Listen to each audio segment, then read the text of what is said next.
No a teď toho mám ale dost. Už jednou jsem tě vyhodila, ty si zase... Moment. Jak jsi se ale dostal až sem? Kdo vlastně jsi? Jsem Guka, vrchní soudce Parenty. Má manželka Lidra je těžce nemocná a já pro ní scháním lék. Hledám rovněž svého syna Jorimara, který se ztratil. Nemohu se dostat k cíli jinak než vzduchem. A když jsem o tobě ve městě slyšel, začal jsem doufat, že je šance na nějaké řešení. Vrchní soudce a manžel královy dcery. Takže tedy žádný posměváček, ale rozumný a čestný muž. To mě těší, pane Guko. Zároveň mě mrzí, co potkalo vás a vaši rodinu. Syna i princeznu. Víte, já opravdu nejsem blázen. Opravdu je možné létat a já stavím létací stroj. Můj praděd s tím vynálezem začal před lety, ale nedokončil jej. A já nemám jeho zápisky. Pamatuji si jen, co mi vyprávěl a z toho nelze dát dohromady všechno. Později byl uvržen jako kacíř kdesi do žaláře, jeho poznámky přišly vniveč a já se s ním už nikdy neshledal. Kéž bych je měl a mohl aspoň to jeho dílo dokončit.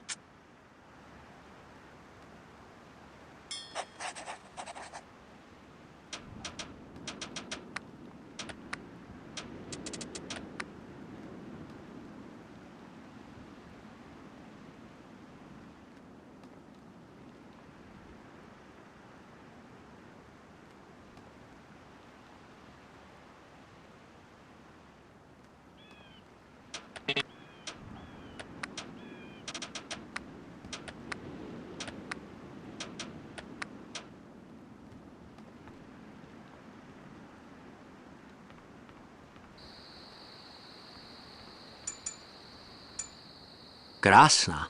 Skoro jako námořní plachetnice. Nebýt balónu vlanový. Snad by se dal objevit správný postup výroby, když budeš trpělivý. Trpělivý jsem! Roky! Ale je to marné, bez poznámek!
To je přece kniha, kterou psal můj praděd. Rychle, kde je to o létání? Rychle, rychle!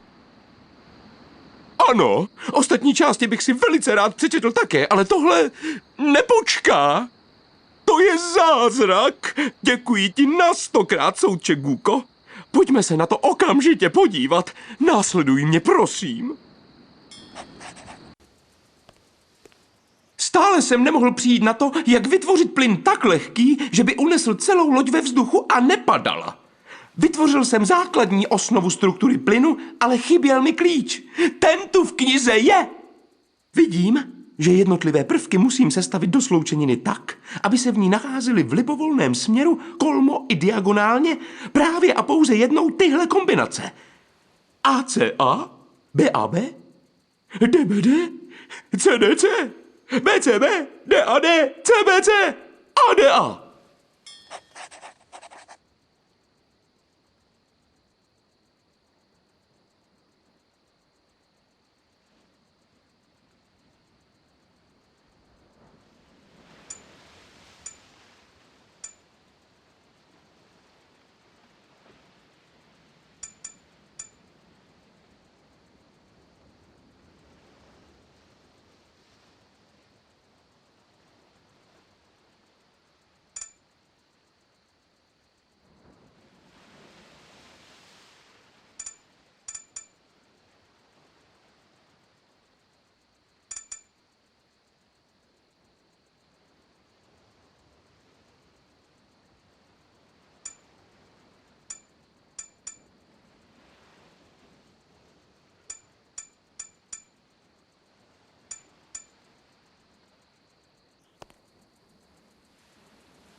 Ano, všechno souhlasí. Honem sečtěme čísla u všech dosazených písmen, ať zjistíme poměr mezi 4 složkami sloučeniny. A 25, B 25, C 25 a D 25. No to jsem blázen, tedy nejsem. 4 rovné díly, vždyť to mě mohlo napadnout hned. Moment. Praděd píše, že plyn D se nejevil jako stabilní. Tak to pozor. Nahradil ho 32% plynu A, 28% plynu B a 40% plynu C. No to jsem tedy zvědav, jak to bude fungovat. Guko, nastav prosím tě postupně zleva doprava správné množství plynu A, B a C podle ukazatelů. To je vzrušující.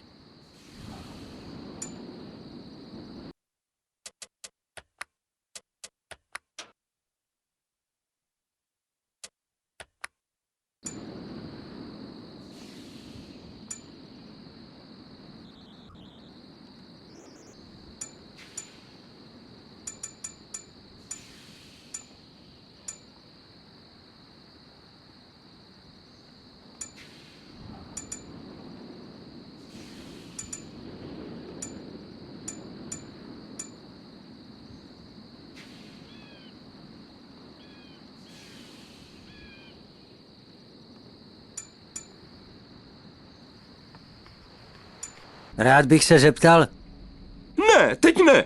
Mám důležitou práci. Jen nastav procenta, prosím, a pokud už je máš, počkej, až dokončím svůj díl.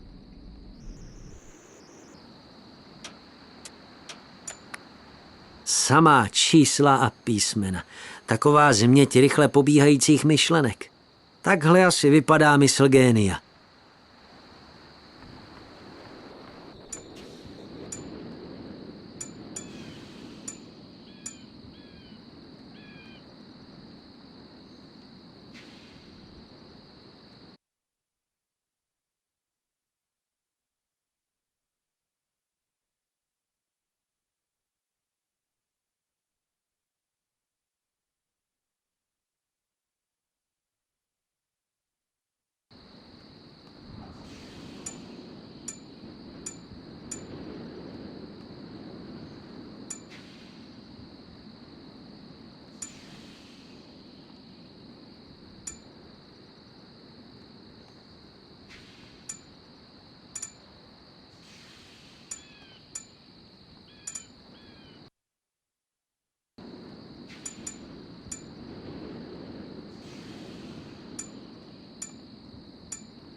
Samáč. Rád bych se zeptal... Ne, teď ne. Mám...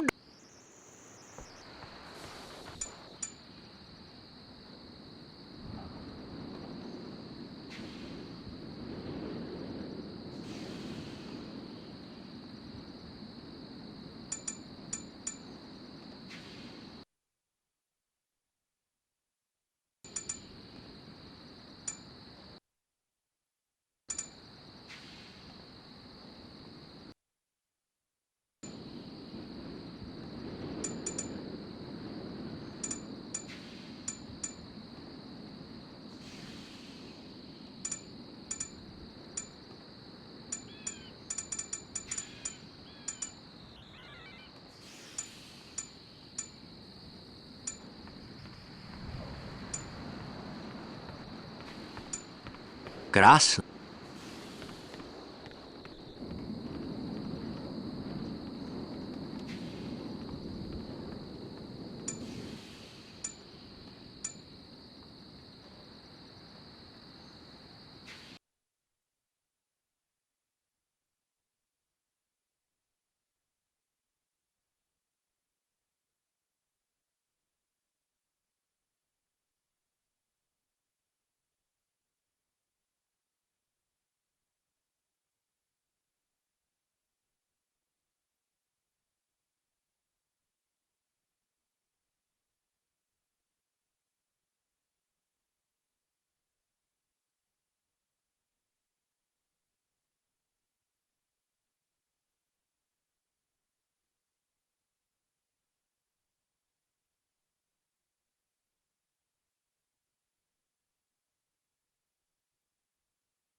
Rád bych se zeptal, Ne, teď ne.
Ano,